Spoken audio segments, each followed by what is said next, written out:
Hello everyone. चलिए आज हम लोग देखने वाले हैं effect of change of pressure. मतलब प्रेशर के घटने और बढ़ने से फिजिकल स्टेट ऑफ मैटर जो है सॉलिड लिक्विड गैस, इस पे क्या इफेक्ट पड़ता है, क्या प्रभाव पड़ता है, ये देखने वाले हैं। इन शॉर्ट ज्यादा डिटेल में नहीं पढ़ना आप लोग को, नाइन्थ में है ना। क्या होता है जब कभी भी आप किसी भी गैस को, है ना, हद से ज्यादा प्रेशर, कुछ ज्यादा ही प्रेशर दीजिएगा, उसको प्रेशराइज कीजिएगा तो किसमें हो जाएगा, वो लिक्विफाइड हो जाएगा। क्या हो जाएगा बताइए, लिक्विफाइड। और टेम्परेचर कम करना पड़ता है। क्या करना पड़ता है बताइए, टेम्परेचर कम। तो वही हम लिखा है, gases can be liquefied by increasing pressure and decreasing temperature. मतलब आप किसी भी गैस को लिक्विफाई कर सकते हैं बाय इंक्रीजिंग प्रेशर, प्रेशर बढ़ा के, एंड डिक्रीजिंग टेम्परेचर। हम लोग अगर प्रेशर की बात करें, किसी भी गैस में हम लोग प्रेशर बढ़ाएंगे तो किसमें चेंज हो जाएगा बताइए, लिक्विड में। जैसे हम लोग घर में भी देखते हैं ना, सिलेंडर वगैरह होता है, उसमें जो गैस होता है वो लिक्विड फॉर्म में होता है ना। लाइटर उसमें तो नहीं दिखता होगा, लाइटर वगैरह में देखिएगा कुछ लिक्विड भरा हुआ नहीं, वो गैस भरा हुआ है। लेकिन वो गैस जो है उसको काफी ज्यादा प्रेशर देके रखा गया, उसको काफी ज्यादा प्रेशर देके रखा गया, इसलिए उसका क्या हो गया, स्टेट चेंज हो गया। तो टेम्परेचर बढ़ाने से और प्रेशर बढ़ाने से और टेम्परेचर घटाने से क्या होता है, गैस लिक्विफाइड हो जाता है। मतलब गैस जो होता है वो लिक्विड में चेंज होने लगता है। क्लियर है? जैसे एग्जांपल से समझाते हैं।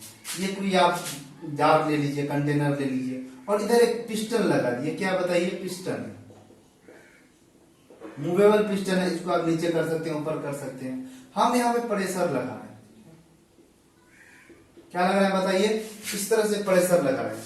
तो जब प्रेशर लगाएंगे, अभी आप देखिए, अभी सिंपल गैस भरा हुआ, अभी गैस भरा हुआ और इसके मॉलिक्यूल के देखिए, है ना, दूर दूर है, काफी दूर दूर है। जब आप पिस्टन को नीचे लेके आइएगा, गैस मॉलिक्यूल पास आएगा। गैस मॉलिक्यूल क्या आ जाएगा बताइए, एक दूसरे के क्लोज आने लगेगा। Gas particles get closer. उसके बाद और आप कंप्रेस कीजिए, इसको और दबाइए, टेम्परेचर कम करके क्या हो जाएगा बताइए, ये जो पार्टिकल है गैस का, ये काफी पास पास आ जाएगा। पार्टिकल क्या हो जाएगा, काफी पास पास हो जाएगा, और यहाँ गैस क्या हो जाएगा बताइए, लिक्विफाइड हो जाएगा। मतलब ये हो गया, अगर हम लोग प्रेशर बढ़ाएंगे तो क्या हो जाता है बताइए, गैस क्या हो जाता है, लिक्विफाइड हो जाता है ना। नेक्स्ट कुछ इंपॉर्टेंट पॉइंट, जैसे oxygen gas can be liquefied under high pressure. Liquid oxygen is blue in colour, है ना। ऑक्सीजन ऑब्वियसली गैस है, गैस में अगर हम लोग प्रेशर बढ़ाएंगे तो किसमें चेंज हो जाएगा बताइए, लिक्विड में। और ऑक्सीजन जो होता है जब लिक्विड फॉर्म में होता है, उसका कलर कैसा होता है बताइए, ब्लू कलर का होता है। किस कलर का होता है, ब्लू कलर का, है ना। और liquid oxygen is blue in colour. Next dry ice. अच्छा, ड्राई आइस जिसको बोलते हैं, यही कार्बन डाइऑक्साइड गैस होता है ना, इसके सॉलिड फॉर्म को बोलते हैं ड्राई आइस। क्या बोलते हैं बताइए, ड्राई आइस, है ना। Dry ice solid carbon dioxide जो होता है, इसको स्टोर करके रखते हैं हाई प्रेशर में। किसे बताइए, हाई प्रेशर में। क्योंकि अगर आप प्रेशर कम कर दिए तो सॉलिड कार्बन डाइऑक्साइड क्या हो जाएगा, डायरेक्टली चेंज हो जाएगा कार्बन डाइऑक्साइड गैस में। ठीक है, वही चीज लिखा है, dry ice solid carbon dioxide जिसको बोलते हैं, is stored under high pressure because on decreasing pressure solid carbon dioxide changes into carbon dioxide gas, है ना। आपको पता है ड्राई आइस जो होता है ये सब्लिमेशन प्रोसेस शो करता है, डिपोजिशन, है ना, सब्लिमेशन और डिपोजिशन प्रोसेस शो करता है। मतलब ये कि ये सॉलिड से गैस में बदल जाता है और गैस से डायरेक्ट सॉलिड में बदल जाता है। क्लियर है? चलिए आगे बढ़ते हैं। चलिए अब बात करते हैं हम लोग इवापोरेशन। इसके बारे में बताइए, इवापोरेशन। पहले ये समझते हैं इवापोरेशन होता क्या। देखिए, कोई भी लिक्विड सब्सटेंस अगर गैस में चेंज हो जाए, किसमें बताइए, गैस में, मतलब कि बॉइलिंग पॉइंट से नीचे टेम्परेचर है उसका, है ना, बिलो इट्स बॉइलिंग पॉइंट, है ना, below it's boiling point when a liquid changes into its gaseous form, तो उसी प्रोसेस को हम लोग क्या बोलते हैं बताइए, इवापोरेशन। अच्छा, इवापोरेशन और वेपराइजेशन दोनों अलग चीज है। ये जो वेपराइजेशन जो होता है ये आपको बॉइलिंग पॉइंट पे होता है, बॉइलिंग पॉइंट से ज्यादा टेम्परेचर देने पे होता है। लेकिन इवापोरेशन जो होता है ये आपको बॉइलिंग पॉइंट से कम टेम्परेचर पे ही हो जाता है। सपोज कीजिए वाटर का बॉइलिंग पॉइंट, वाटर का बॉइलिंग पॉइंट है 100 डिग्री सेल्सियस। हम सबको पता है 100 डिग्री सेल्सियस अगर हीट दें, है ना, वाटर को, तो क्या करने लगेगा बताइए, 100 डिग्री सेल्सियस अगर टेम्परेचर दिया जाए वाटर को तो क्या हो जाएगा, वो आपको वेपर में चेंज हो जाएगा, है ना। उसी मेथड को बोलते हैं हम लोग वेपराइजेशन। इवापोरेशन क्या होता है, 100 डिग्री कम टेम्परेचर पे भी वाटर जो था वो गैस में चेंज हो जाता है। आप देखिए भी डे टू डे लाइफ में, जैसे एग्जांपल कीजिए, है ना, हम ये कपड़ा को धो के लाके सुखाने रस्सी पे फैला देते हैं, तो ये जो रस्सी पे सूखता है, इसमें क्या होता है, इसमें जो वाटर मॉलिक्यूल है ये किसमें हो जाता है, गैस में बन के उड़ जाता है, तब ना ये कपड़ा सूखता है। और ये जो जिस टेम्परेचर पर सूखता है वो टेम्परेचर आपका 100 डिग्री सेल्सियस से कम पे होता है, रूम टेम्परेचर की। हाँ, रूम में ही ला के रख देते हैं ना, तौलिया रुमाल हम लोग फैला दिए, रूम में सूख गया। ऐसा क्यों? क्योंकि उसमें जो वाटर मॉलिक्यूल है वो सब क्या कर दिया बताइए, इवापोरेट कर दिया। इसी को क्या बोलते हैं हम लोग, इवापोरेशन।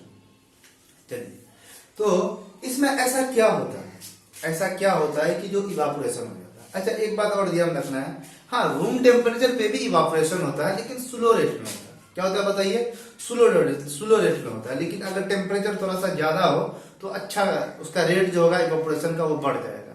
एग्जाम्पल के तरह लीजिए, है ना, एक दिन आप एक अपना रुमाल धोइए और रूम में लाके फैला दीजिए उसको, तो वो तो सूखेगा ही।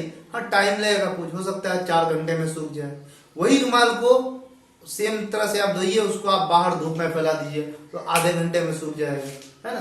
तो क्या होता है, रूम टेम्परेचर पे भी इवापोरेशन होगा, लेकिन अगर टेम्परेचर ज्यादा है तो जल्दी इवापोरेशन हो जाता है। तो ऐसा बोले, rate of evaporation increases with increasing temperature.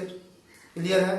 चलिए, वही हम लिखा है next, the process by which liquid changes into gas below it's boiling point. Boiling point से कम टेम्परेचर होना चाहिए, है ना। बॉइलिंग पॉइंट से कम टेम्परेचर पे लिक्विड जो होता है ये गैस में चेंज हो जाता है। इसी को क्या बोलते हैं बताइए, इवापोरेशन। क्यों होता है ऐसा, ऐसा क्यों, सवाल ये है, क्यों below it's boiling point liquid जो होता है वो आपको गैसियस फॉर्म में या इवापोरेट हो जाता है। ऐसा इसलिए होता है क्योंकि लिक्विड का जो पार्टिकल है वो कुछ ही अमाउंट हीट गेन करने के बाद वो उसमें काइनेटिक एनर्जी को गेन कर लेता है। जब वो काइनेटिक एनर्जी गेन कर लेगा, वो मूवमेंट करेगा, वो दूर दूर जाएगा। जब दूर दूर जाएगा तो उसके दो पार्टिकल के बीच का जो स्पेस है वो क्या हो गया, और ज्यादा हो गया, और ज्यादा हो गया। ये तो गैस का कैरेक्टरिस्टिक है ना। तो इसलिए बोलते हैं गैस में जो होता है ये पार्टिकल के बीच जो, जिसको इंटर पार्टिकल स्पेस बोलते हैं हम लोग, वो काफी ज्यादा होता है। तो लिक्विड में उससे कम होता है। लेकिन लिक्विड का जो पार्टिकल है वो हीट गेन करने के बाद, चाहे वो रूम टेम्परेचर हो, है ना, रूम का हीट हो या सनलाइट का हीट हो, है ना, उसको गेन करने के बाद वो जो फोर्स ऑफ अट्रैक्शन लग रहा था उसको ओवरकम कर देता है। वो किस में चेंज हो जाता है बताइए, गैस में चेंज हो जाता है। क्लियर है? Next, it may take place at room temperature but faster in higher temperature. वही बात जो हम बोल दिए, रूम टेम्परेचर पे ही इवापोरेशन होगा। इवापोरेशन प्रोसेस जो है ये मेरा रूम टेम्परेचर पे भी होगा, लेकिन अगर टेम्परेचर ज्यादा रहेगा तो फास्टर रेट से होगा, तेजी से इवापोरेशन होगा। अच्छा, example, drying of wet clothes.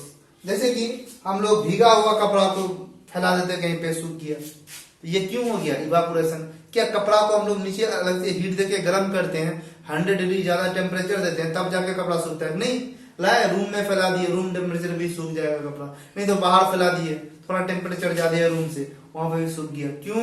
क्योंकि उसमें क्या होता है बताइए, इवापोरेशन होता है।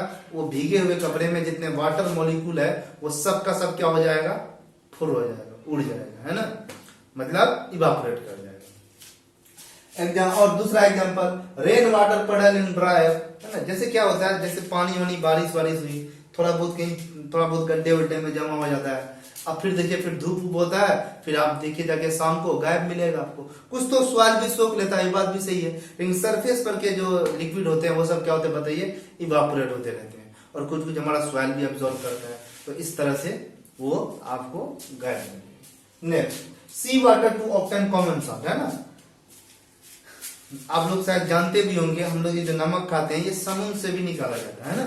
तो समुद्र का पानी को एक जगह इकट्ठा करके उसको कुछ समय के लिए छोड़ दिया जाता है। तो क्या होता है, अब समुद्र का पानी जो होता है खारा पानी होता है, इसमें बहुत सारा साल्ट डिसॉल्व होता है। तो इसका जो होता है वाटर जो होता है ये इवापोरेट हो जाता है। क्या हो जाता है बताइए, इवापोरेट। तो वाटर इवापोरेट हो गया, सब वाटर जो लिक्विड पार्टिकल है वो सब उड़ गया, बच गया क्या, सॉलिड रेसिड्यू, है ना। तो सॉलिड पार्टिकल बच गया, तो वो जो सॉलिड पार्टिकल है उसको हम लोग फिर अच्छे से प्यूरिफाई करके नमक बनाते हैं।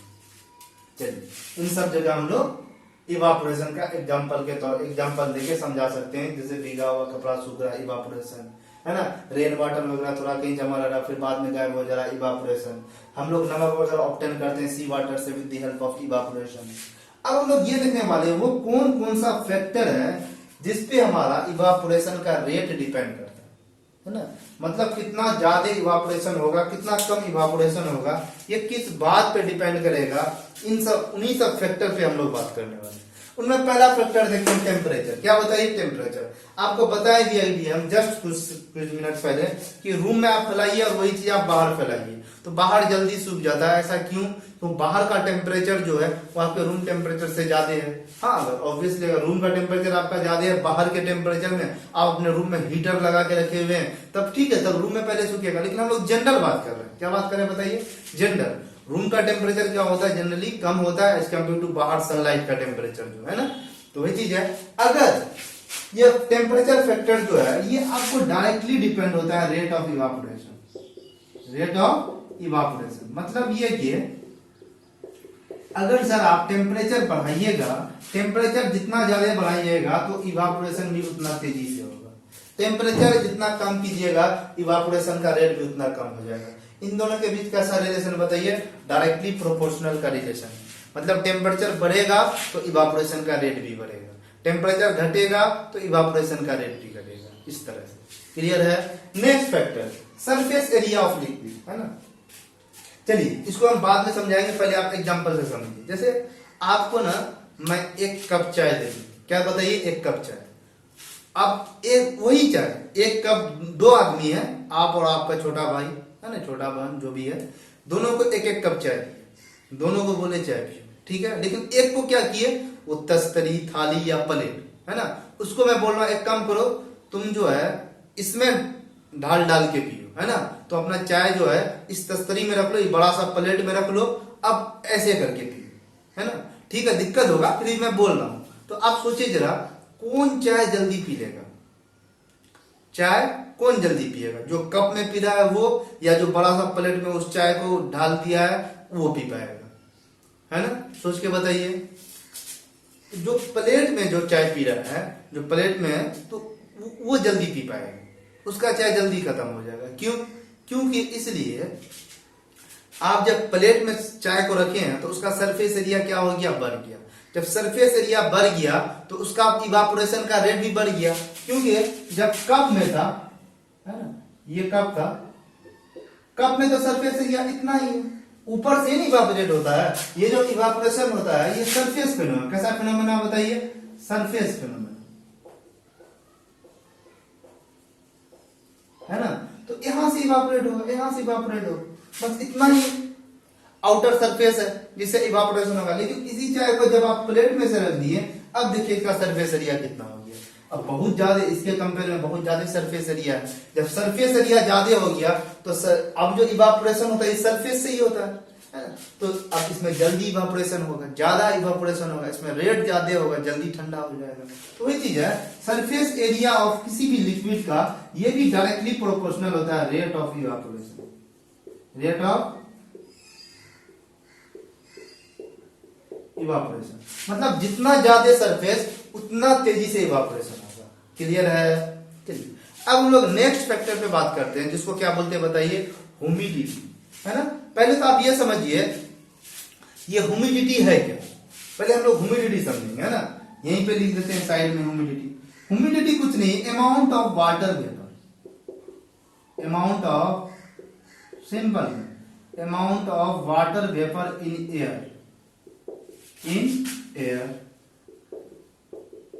is called humidity।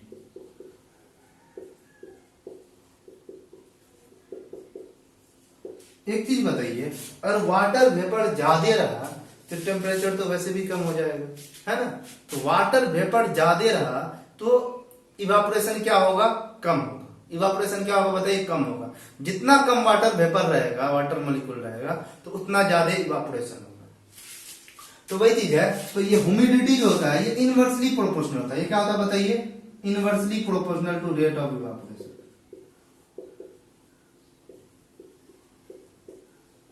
मतलब ह्यूमिडिटी ज्यादा तो इवापोरेशन कम, इवापोरेशन ज्यादा तो ह्यूमिडिटी कम। तो इस तरह से समझेंगे ह्यूमिडिटी और इवापोरेशन का जो रिलेशन है वो इनवर्सली, क्या बताइए, क्योंकि जब ह्यूमिडिटी कम रहेगा तो एयर जो रहेगा वो ज्यादा ड्राई रहेगा। क्या रहेगा बताइए, ज्यादा ड्राई रहेगा। और ह्यूमिडिटी ज्यादा है तो एयर कम ड्राई रहेगा। अगर एयर ज्यादा ड्राई है तो इवापोरेशन ज्यादा होगा। इवापोरेशन कब ज्यादा होगा, जब एयर ज्यादा ड्राई रहेगा। एयर ज्यादा ड्राई कब रहेगा, जब ह्यूमिडिटी कम रहेगा। इसका मतलब सिर्फ ह्यूमिडिटी और इवापोरेशन की बात करें तो ये दोनों उल्टा चलता है। और ह्यूमिडिटी ज्यादा तो इवापोरेशन कम, अगर इवापोरेशन ज्यादा तो ह्यूमिडिटी कम, ऐसा होता है। इसी को बोलते हैं इनवर्सली प्रोपोर्शनल। क्या बोलते हैं बताइए, इनवर्सली प्रोपोर्शनल। चलिए नेक्स्ट, अगला जो फैक्टर है वो हमारा विंड स्पीड। क्या बताइए, विंड स्पीड। अच्छा, विंड स्पीड जो होता है इसको समझिए, मतलब हवा का बहना है ना। अब ऐसे ही देखिए ना, फिर वही एग्जांपल समझाते हैं। एक कपड़ा लिया, उसको फैला दिया और हवा बिल्कुल भी नहीं चल रहा है ना, बिल्कुल आराम से कपड़ा रखा हुआ, हिल भी नहीं पा रहा। वहीं दूसरे जगह ऐसे जगह पर है जहां बहुत तेज हवा चल रहा है, या रूम में लाके फैला दी, जहां फैन बहुत स्पीड से चल रहा है, जो हवा में रखें आप वो जल्दी सूख जाता है। वो कपड़ा जो होता है वो जल्दी सूख जाता है, किसके कंपेयर में, जो आपको बिना हवा में रखा हुआ उसके कंपेयर में। ऐसा क्यों, क्योंकि ये जो विंड स्पीड होता है ये वाटर मॉलिक्यूल को दूर दूर करता है। क्या करता है बताइए, वाटर मॉलिक्यूल को दूर दूर करता है। जब वाटर मॉलिक्यूल दूर जाता है तो इनके बीच जो फोर्स ऑफ अट्रैक्शन लग रहा है उसको ओवरकम करके कुछ काइनेटिक एनर्जी गेन करके क्या हो जाता है, फुल हो जाता है, ये एयर में चले जाता है। इसे क्या बोलते हैं, मतलब इवापोरेट कर जाता है। तो यहाँ पे क्या मतलब हो गया, विंड स्पीड अगर ज्यादा रहेगा तो सोचिए जरा, अगर विंड स्पीड ज्यादा हो गया तो वाटर का जो पार्टिकल है ज्यादा स्पीड से दूर दूर जाएगा। जब वह ज्यादा स्पीड से दूर दूर जाएगा तो इवापोरेशन भी तेज हो जाएगा। तो विंड स्पीड जो होता है ये आपको डायरेक्टली प्रोपोर्शनल है ना, यहाँ पे नीचे लिखते हैं विंड स्पीड। ये भी क्या होता है बताइए, directly proportional to rate of evaporation. Okay, clear है। चलिए, बस ये 4 फैक्टर आपको ध्यान में रखना है। 4 फैक्टर में ये 3 जो होता है, टेम्परेचर, सरफेस एरिया और विंड स्पीड, इसका तो रिलेशन डायरेक्टली इवापोरेशन के साथ। लेकिन ह्यूमिडिटी जो होता है इसका रिलेशन इनवर्सली। क्या मतलब हुआ, एक बार मैं फिर से रिवाइज कराता हूं, एक बार, है ना, आराम से सुनिए। जैसे कि अगर सर आप टेम्परेचर बढ़ाइएगा तो इवापोरेशन का रेट बढ़ेगा। सर अगर आप सरफेस एरिया बढ़ाइएगा तो इवापोरेशन का रेट बढ़ेगा। सर अगर आप विंड स्पीड को बढ़ाइएगा तो इवापोरेशन का रेट बढ़ेगा। अच्छा, ह्यूमिडिटी में क्या हो जाता है ना, अभी समझाएंगे हम। और ह्यूमिडिटी अगर आप बढ़ाइएगा और एयर का ह्यूमिडिटी ज्यादा है तो उसमें इवापोरेशन का रेट क्या होगा बताइए, कम होगा। क्लियर है। चलिए, तो इसी के साथ क्या हो गया, हमारा 9th का पहला chapter matters in our surrounding complete हो गया, है ना। तो अब क्या करेंगे हम लोग, अब हर एक क्वेश्चन को देखेंगे, इंडेक्स क्वेश्चन हो या एक्सरसाइज क्वेश्चन हो। तो अब इंतजार कीजिए अगले लेक्चर का। अगले लेक्चर में आप एनसीईआरटी बुक लेके बैठिएगा। क्या लेके बैठिएगा बताइए, एनसीईआरटी बुक। तो उसमें एक एक क्वेश्चन को हम लोग 1 by 1 करके अच्छे से समझेंगे, अच्छे से डिस्कस करेंगे। मैं भी किताब लेके आ जाऊंगा, है ना, साथ ही डिस्कस कर लेंगे। और रहेगा बोर्ड में कुछ लिखाना है तो बोर्ड में लिखा दूंगा।